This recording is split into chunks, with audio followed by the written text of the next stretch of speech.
कहानी का शीर्षक है कुंठित मानसिकता। एक सप्ताह पूर्व ही माधवी बेंगलोर से ट्रांसफ़र होकर दिल्ली आई थी और यहाँ दिल्ली में स्टेट बैंक ऑफ इंडिया में रीजनल मैनेजर के पोस्ट पर ज्वाइन किया था। आज स्टेट बैंक की एक शाखा में पहुंचकर माधवी ऑफिस में जाकर बैठी और उसने चपरासी को बुलाकर कहा, सुनो, क्या नाम है तुम्हारा? जी मैडम, महेश। महेश, जाकर मैनेजर को बोलो कि मैडम ने बुलाया।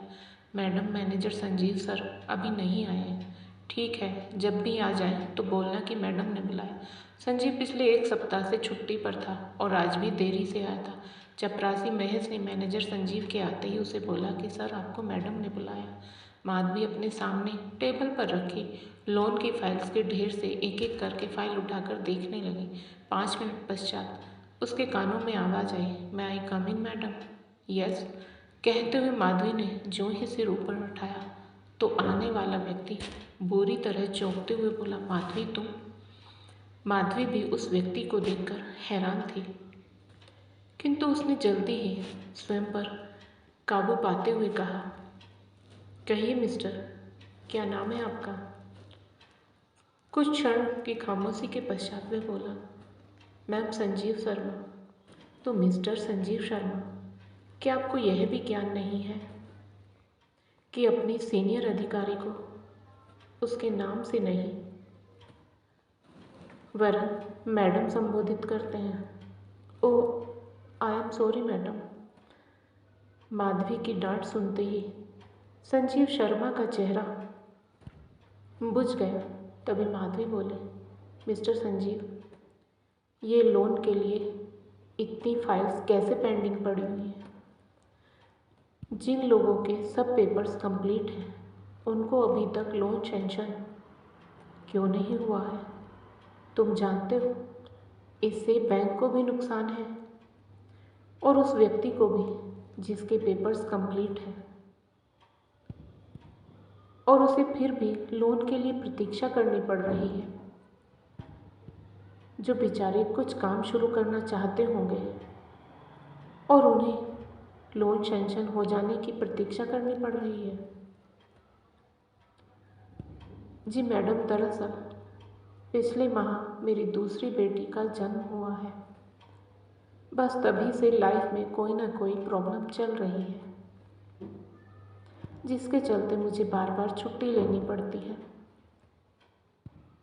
दूसरी बेटी कहते हुए जिस बेचारगी और मायूसी के भाव उसके चेहरे पर आए, उसने माधवी का मन संजीव के लिए वितृष्णा से भर उठा। वह रूखे स्वर में बोली, देखिए मिस्टर संजीव, बैंक को आपकी पर्सनल प्रॉब्लम से कुछ भी लेना देना नहीं है। 2 दिन में ये लोन की फाइल क्लियर होकर मेरी टेबल पर पहुंचनी चाहिए। अब आप जा सकते हैं। शाम को माधवी घर लौटी तो आकाश अभी तक नहीं आए थे। उसने चाय बनाई, कुछ सैंडविच लिए और निचले फ्लोर पर मम्मी पापा के पास पहुंच गई। देखा तो दरवाज़ा आकाश ने खोला। माधवी आश्चर्यचकित होते हुए बोली, अरे आप यहाँ हैं? हाँ, मम्मी पापा के लिए फल लाया था। अभी तुम्हें फ़ोन करने ही जा रहा था कि चाय बनाकर यहीं ले आओ, सब साथ में पिएंगे। उसका हृदय पुलक उठा। कितना ध्यान रखते हैं आकाश मम्मी पापा का, उसकी अपनी भावनाओं का। वह किसी भी काम के विषय में सोचती बाद में है और वह काम आकाश पहले ही पूरा कर देते हैं। इस विचार से उसकी आंखें भर आई। आकाश उसके जीवन में ईश्वर का वरदान बनकर आए हैं। उसका रोम रोम इस बात का साक्षी है। उस शाम देर तक वे दोनों मम्मी पापा से बातें करते रहे। फिर खाना खाकर अपने फ्लैट पर आ गए। आकाश काफ़ी थक गए थे, इसलिए लेटते ही सो गए, किंतु उसकी आंखों में नींद नहीं थी। आज ऑफिस में यकायक उसका अतीत उसके सम्मुख जो आ खड़ा हुआ था, अतीत के वह पन्ने जिन्हें अपनी जिंदगी की किताब से वह फाड़ कर फेंक चुकी थी,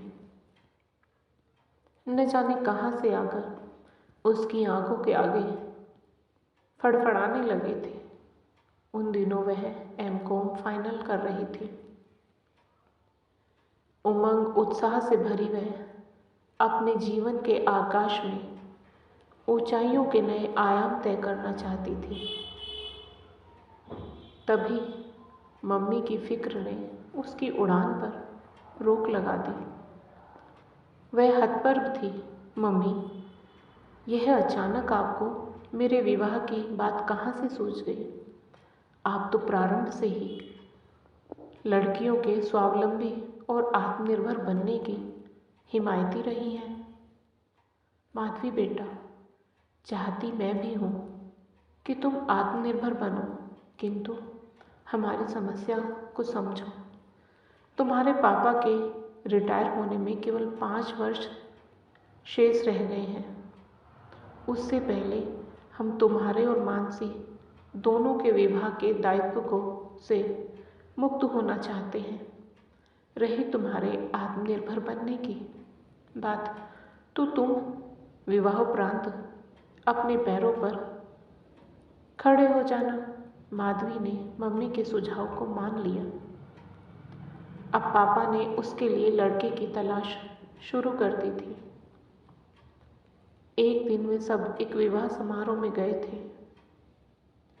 वहीं पर संजीव और उसके परिवार से मुलाकात हुई। उनका रह रहकर माधवी को प्रशंसात्मक दृष्टि से निहारना संकेत दे रहा था कि वह उन्हें पसंद है। 4 दिनों बाद उन्होंने घर आकर इस बात की पुष्टि भी कर दी।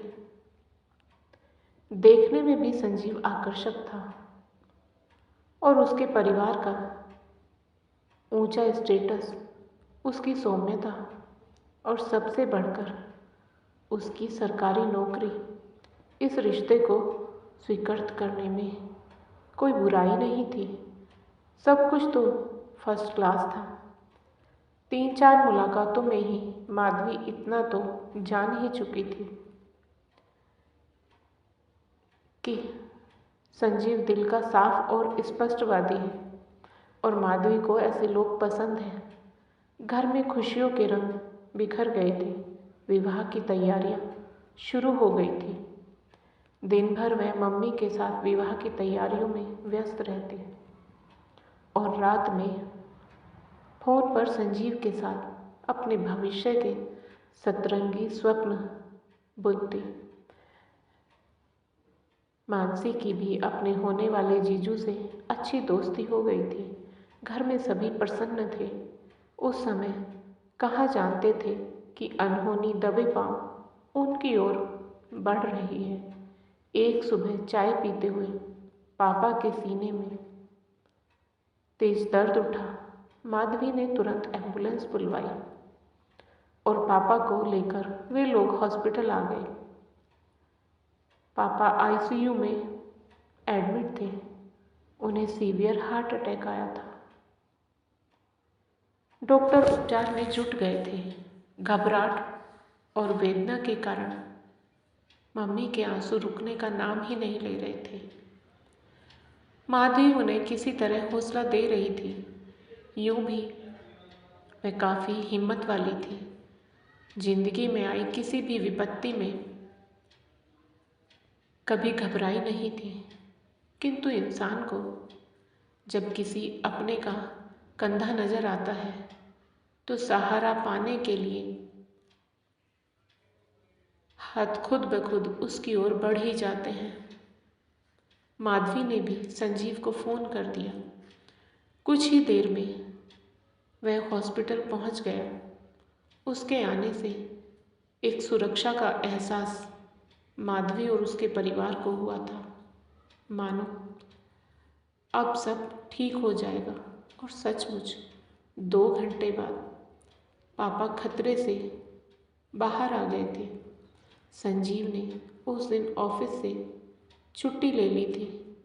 कैंटीन से कभी चाय तो कभी स्नैक्स लाकर मनुहार करके वह सबको खिलाता रहा। उसका यह अपनत्व वाला व्यवहार माधवी के मन को छू रहा था। संजीव के साथ एक अदृश्य मजबूत डोर से वह बनती जा रही थी। 2-3 दिन तक संजीव सुबह शाम हॉस्पिटल आता रहा। फिर यकायक उसका आना बंद हो गया। बस फ़ोन करके वह हालचाल पूछ लेता।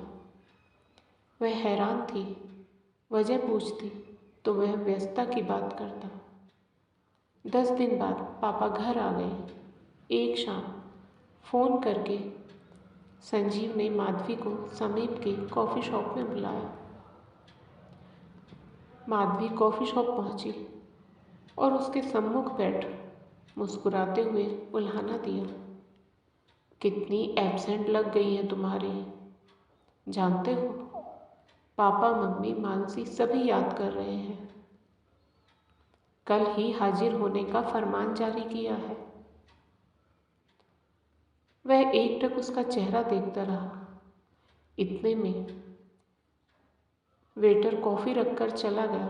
कॉफ़ी पीते हुए उसने पापा का हाल पूछा, फिर बोला, माधवी, आई एम सॉरी, मैं यह शादी नहीं कर सकता। माधवी को लगा मानो गर्म कॉफ़ी से उसके होंठ जल गए हों। उसने कप टेबल पर रख दिया। उसके होठों से मुस्कुराहट विलुप्त हो गई और चेहरा विवर्ण हो उठा। ऐसा मजाक मत करो संजीव। माधवी, ये मजाक नहीं है, मैं सच कह रहा हूँ। परंतु क्यों? ऐसी क्या व्यवस्था आ गई? तुम सुन नहीं सकोगे। मुझ में हर बात सुनने का सामर्थ्य है। तुम बोलो। माधवी, कारण केवल इतना है कि तुम 2 बहनें हो और तुम्हारा कोई भाई नहीं है। कल को तुम्हारे पापा को कुछ हो गया तो बड़ी बेटी होने के नाते सारा दायित्व हम दोनों पर आ जाएगा और मैं 2 परिवारों का दायित्व उठाने को तैयार नहीं हूँ। अप्रत्याशित रूप से कहे गए ये शब्द पिघले शीशे की तरह माधवी का हृदय चीरते चले गए। स्तब्ध सी वह उसे ताकती रह गई। फिर एक एक शब्द पर जोर देकर बोली, रिश्ता लेकर तुम ही लोग हमारे घर आए थे ना? क्या उस समय नहीं जानते थे कि मेरी बस एक छोटी बहन है, कोई भाई नहीं है? जानता था, किंतु तब इस कमी को महसूस नहीं किया था। इसके दूरगामी परिणामों के विषय में सोचा नहीं था। फिर तो पापा को हार्ट अटैक पड़ना तुम्हारे लिए वरदान साबित हुआ। एक गलत निर्णय लेने से बच गए तुम। विवाह के पश्चात यदि हार्ट अटैक पड़ता तो क्या करते तुम? मुझे छोड़ देते? संजीव उसकी नज़रों की ताप सह न सका और दूसरी ओर देखने लगा। एक नफरत भरी निगाह उस पर डालते हुए माधवी उठ खड़ी हुई और बोली, थैंक यू मिस्टर संजीव। अच्छा हुआ जो विवाह से पूर्व ही तुम्हारे चेहरे से यह सौम्यता का नकाब उठ गया। ऐसी कुंठित मानसिकता जिसकी हो, ऐसे नपुंसक इंसान के साथ जुड़ने से मैं बच गई। तुम लड़कियों को अभिशाप समझते हो ना? तो ईश्वर से प्रार्थना करना तुम्हारे घर में कभी कोई बेटी जन्म न ले। हृदय में तूफान क्रोध और अपमान की पीड़ा का तूफान समेटे। माधवी घर लौट आई, किंतु घर में उसने किसी को इस तूफान का एहसास नहीं होने दिया। पापा अभी कमज़ोर हैं, इस आघात को सह नहीं पाएंगे। यही भाव मन में रखे वे संजीव को लेकर न जाने कितने बहाने बनाती रही, किंतु कब तक? पापा मम्मी की अनुभवी आंखों को हवाओं के बदले रुख का अंदाजा हो ही गया। सब कुछ जानकर मम्मी बोली, रिश्ता टूटने से बहुत बदनामी होगी माधवी। हम लोगों को क्या मुँह दिखाएंगे? तुम संजीव को बुलाओ, मैं उससे बात करूँगी। किसी भी स्थिति में हम उस पर कभी कोई बोझ नहीं डालेंगे। वह तड़प उठी, लोगों के भय से आप मेरा विवाह ऐसे व्यक्ति के साथ कर देंगी जो मेरे परिवार को बोझ समझ रहा हो? क्या उसके साथ मैं प्रसन्न रह पाऊंगी? आप दोनों ने इतने कष्ट सहकर हमारी परवरिश की, और आज जब कर्तव्य निभाने की बारी हमारी आई तो हम पीछे हट जाएंगे क्योंकि हम बेटियां हैं? नहीं माँ, ऐसे व्यक्ति से विवाह करने से अविवाहित रहना बेहतर है। अच्छा, सच सच बताइएगा, क्या आपको कभी अफसोस हुआ कि आपका बेटा नहीं, दोनों बेटियां हैं? नहीं, कभी नहीं। मैंने तो दोनों डिलीवरी के समय ईश्वर से यही प्रार्थना की थी कि बेटी हो या बेटा, जो भी हो, बस स्वस्थ हो। फिर मैं क्यों इसे अपने परिवार की कमी समझूं? माधवी ठीक कह रही है रेखा। ऐसी घटिया सोच वाले इंसान से मैं अपनी बेटी का विवाह हरगिज नहीं करूँगा, पापा बोले। उस पूरी रात माधवी विचारों के भंवर में डूबती उतरती रही और अंततः उसने फैसला कर लिया। सुबह नाश्ते के टेबल पर मम्मी ने पापा से कहा, माधवी के लिए कोई और लड़का देखिए जी। तभी माधवी बोली, नहीं मम्मी, बस अब और नहीं, मैंने फैसला कर लिया है। मैं बैंकिंग का एग्ज़ाम क्लियर करके गवर्नमेंट बैंक में बड़ा पद प्राप्त करूँगी तथा अपने जीवन में एक बड़ा मुकाम हासिल करूँगी, ताकि फिर कभी कोई यह न कह पाए कि इस परिवार में बेटा नहीं है। बिल्कुल ठीक दीदी, मैं भी अब मेडिकल की तैयारी करूँगी, मानसी चहक कर बोली। अरे तुम दोनों मनमानी मत करो, यह तो सोचो, तुम्हारे पापा रिटायर। बस रेखा, पापा ने टोका, मुझ में अपनी बेटियों को पढ़ाने का सामर्थ्य है। बच्चों को अपने जीवन का फैसला स्वयं करने दो, उन्हें अपने पंखों को आजमाने दो। अगर हौसला हो, दिशा सही हो, तो इंसान की मुट्ठी में आकाश भी समा जाता है। उन्हें अपने हौसलों की उड़ान भरने दो। बस उसी दिन से माधवी बैंकिंग के एग्ज़ाम की तैयारियों में जुट गई। प्रखर बुद्धि की स्वामिनी तो वह पहले से ही थी। अब जब कामयाबी पाने का जुनून उसके सिर चढ़कर बोला तो सफलता का मार्ग स्वयं प्रशस्त होता चला गया। प्रथम प्रयास में ही इतनी बड़ी कामयाबी से घर में सभी आह्लादित थे। माधवी की पहली पोस्टिंग बेंगलोर में थी। समय से ही माधवी ज्वाइनिंग के लिए बेंगलोर पहुंच गई। बेंगलोर में बैंक एम्प्लॉय के अलग से इतना बड़ा खूबसूरत रेजिडेंशियल कैंपस बना हुआ था, जहाँ पर विभिन्न प्रांतों से आए हुए लोग रह रहे थे। कुल मिलाकर वहाँ का माहौल बेहद खुशनुमा था। एक दिन वह पास ही के फूड कोर्ट में लंच कर रही थी, तभी उसे पीछे से किसी ने पुकारा, माधवी। माधवी ने मुड़कर देखा तो अपने कॉलेज के साथी आकाश को देखकर वह एक सुखद आश्चर्य में डूब गई एवं खुश होते हुए बोली, आकाश तुम? आकाश बोला, माधवी, तुमने कभी बताया नहीं था कि तुम बैंक सर्विस में जाना चाहती हो। माधवी ने मुस्कुराते हुए जवाब दिया, आकाश, कभी कभी जिंदगी के बड़े फैसले अचानक लिए जाते हैं। याद है माधवी, कॉलेज में फर्स्ट पोजीशन को लेकर हम दोनों के बीच कितनी खींचतान रहती थी। मेरा एक भी नंबर ज़्यादा आ जाए तो तुम्हारी यह नाक कैसे फूल जाती थी, और अकाउंट में तो तुम्हारा कोई जवाब ही नहीं था। यह कहते हुए आकाश ने माधवी की नाक पकड़कर जोर से खींची तो माधवी खिलखिलाकर हंस पड़ी। आकाश उसे अपलक निहारने लगा और फिर बोला, यार माधवी, तुम तो पहले से भी ज़्यादा खूबसूरत हो गई हो। आकाश के मुख से अपनी तारीफ सुनकर माधवी के गाल आरक्त हो उठे, नजरें शर्म से झुक गई।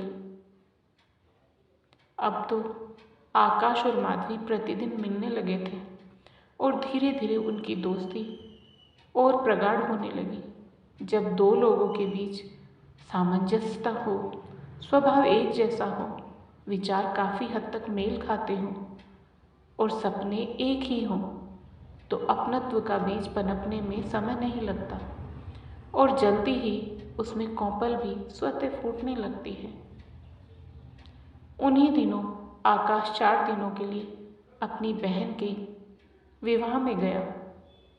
उस समय कितनी व्याकुल थी माधवी।